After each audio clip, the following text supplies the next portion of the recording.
두 번째로 내가 택한 자들이라는 말은 예수를 영접하는 자들이라는 말씀입니다. 요한복음 1장 1절에서 태초에 말씀이 계시니라, 이 말씀이 하나님과 함께 계셨으니 이 말씀은 곧 하나님이시니라. 여기서 요한 사도는 로고스라는 것을 말씀을 얻고 했습니다.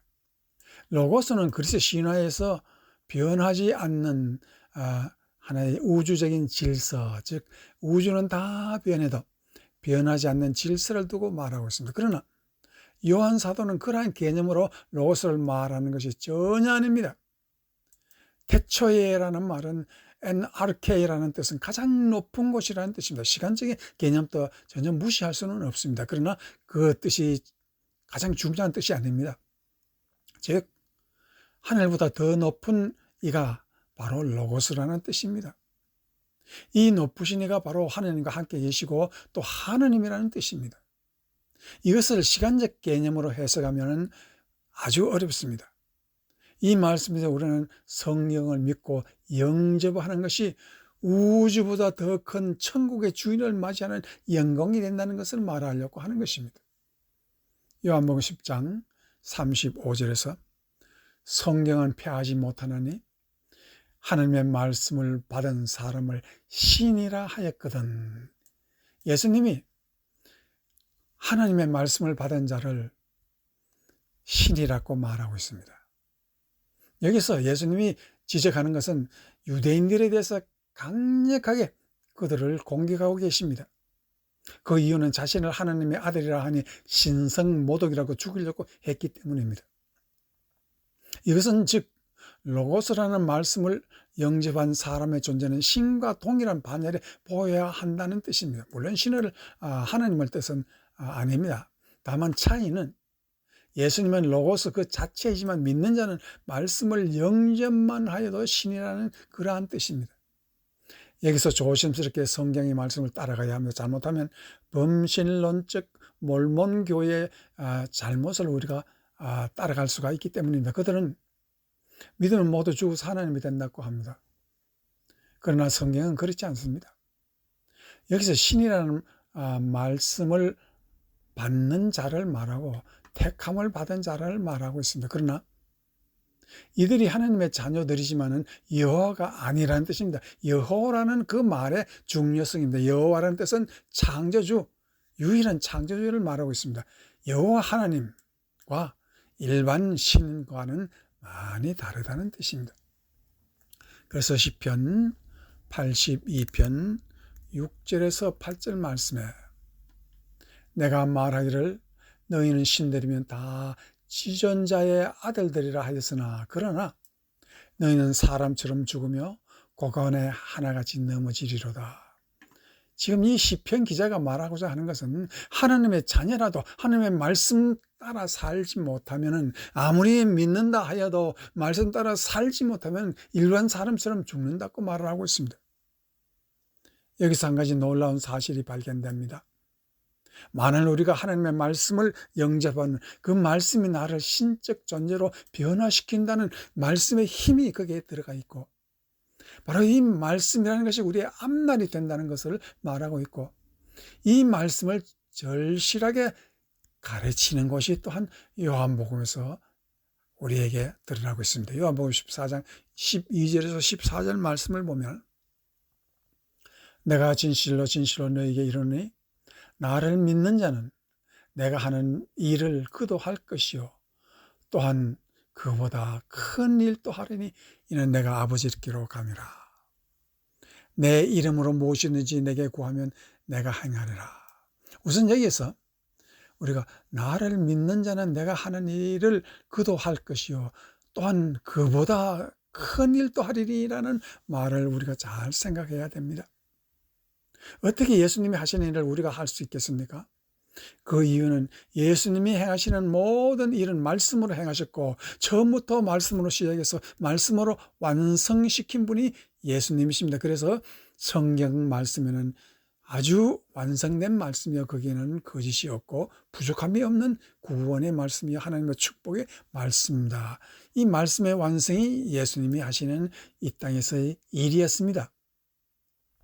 예수님은 이 땅에서 말씀을 완성시키시고 또한 그 말씀을 우리에게 적용시키는 새로운 세대를 주셨으니 이 적용시키는 세대를 성령시대라고도 말하고 말씀 적용시대라고 말을 할 수가 있는 것입니다.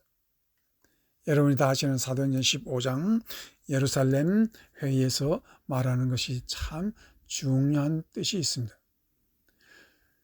15장 25절에서 28절 사람을 택하여 우리 주 예수 그리스도의 이름을 위하여 생명을 아끼지 아니하는 자인 우리가 사랑하는 바나바와 바울과 함께 너희에게 보내기를 만장일치로 결정하였노라. 21절 그리하여 유도와 실라를 보내니 그들도 이 일을 말로 전하리라. 28절 성령과 우리는 이 요구한 것들 외에는 아무 짐도 너희에게 지우지 아니하는 것이 옳은 줄 아노라 라고 말을 하고 있습니다. 여기서 28절은 성령과 우리, 즉 성령과 사도가 하는 일은 말을 전하는 것이 예수 그리스도의 말을 전하는 일이고 이 말은 바로 성령과 사도는 동업자로서 예수님이 남긴 일을 해야 하는 것이라고 말하고 있습니다. 바로 교회는 이러한 면에서 말씀 완성을 우리의 삶에 적용시키는 곳이다. 그렇게 말하고 있습니다. 그러므로 교회의 막대한 사명은 하나님의 말씀이 나의 말씀이 되어 예수님이 하시는 일을 우리도 하게 하시는 그 시대에 우리가 살고 있다는 것을 말하고 있습니다. 이것이 진정한 예수님의 천국 역사인 것입니다. 그리고 우리가 천국에 가면 이 땅에서 하는 일이 천국에서도 그대로 시행하고 있게 될 것이라는 말을 하고 있습니다. 그래서 바울은 교회를 위하여 예수의 일을 자기 몸에 채운다고 하는 말이 골로새서 1장 24절 26절에 기록되어 있습니다. 나는 이제 너희를 위하여 받는 괴로움을 기뻐하고 그리스도의 남은 고난을 그의 몸된 교회를 위하여 내 육체에 채우노라. 내가 교회의 일꾼 된 것은 하나님이 너희를 위하여 내게 주신 직분을 따라 하나님의 말씀을 이루려 함이니라. 이 비밀은 만세와 만대로부터 감추었던 것인데 이제는 그의 성도에게 나타났다고 말하고 있습니다. 여기서 그리스도의 남은 고난이라는 그 뜻이 무엇이겠습니까? 교회가 앞날 우리가 해야 할 일입니다. 그것은 예수님이 다 하시지 않고 남겨주신 일을 예수님의 일을 우리가 하도록 하는 것입니다. 그 이유는 바로 하나님의 말씀을 이루려 함이라고 바울 사도는 말을 하고 있는 것입니다. 이 말이 바로 예수님의 말씀은 믿는 자의 영원한 자산이며 힘이며 자랑이며 유산이기 때문입니다. 사도 바울이 1차 선교 때 한 유명한 한 가지 일이 있습니다. 이 1차 선교 때만 해도 사도 바울은 아직 능력이 충만한 사람 아니었습니다. 그런데 하나님이 보내신 선교 여행 첫 번째 선교 여행에서 그에게 임하는 하나님의 말씀을 깨달았습니다. 그것이 사도행전 13장 5절에서 12절 말씀에 기록되어 있습니다. 살라미아 일에 하나님의 말씀을 유대인의 여러 회당에서 전할세 말씀 전했다 그랬습니다. 요한을 수행으로 두었더라. 마가 요한입니다. 온 섬 가운데로 지나서 바보에 이르러 바예수라는 유대인 거짓 선지자인 마술사를 만나니 이 마술사 엘루마는 그 이름을 번역하면 마술사 그들을 대적하여 총독으로 믿지 못하게 힘쓰니 바울이라고 하는 사울이 성령이 충만해 그를 주목하고 보라.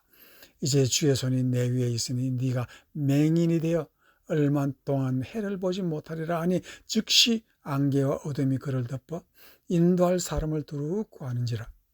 이에 총독이 그것을 된 것을 보고 믿으며 주의 가르침에 놀라더라 하는 말씀이 있습니다. 이것이 우리가 말하는 하나님의 말씀이 곧 우리의 말이 되고 우리의 말이 하나님이 된다는 말씀이 된다는 뜻입니다.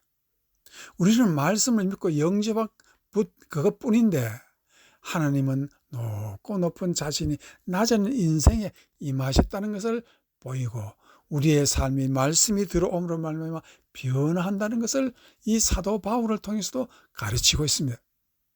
이 말씀으로 변화한 최초의 사람이 아브라함입니다. 그런 말씀대로 걸어가니 그는 복이 되었습니다. 그래서 그 복이 그의 자녀들에게 천대에 이르도록 전하라고 했습니다. 이 복이 무엇입니까? 말씀이요 또한 예수 그리스도의 복음의 말씀입니다. 또한 욥이 자기 자신을 자각하지 못하는 사이에 정금같이 되리라고 하는 그 말씀을 보면 말씀이 들어가니까 내 자신이 나도 모르게 변하더라는 것입니다. 이러한 큰 변화와 복을 받는 주님이 물로 포도주를 만드는 기적처럼 우리에게 인생을 변화시키는 것입니다. 이 축복이 여러분에게 임하시기를 주 예수 그리스도의 이름으로 축원합니다. 아멘.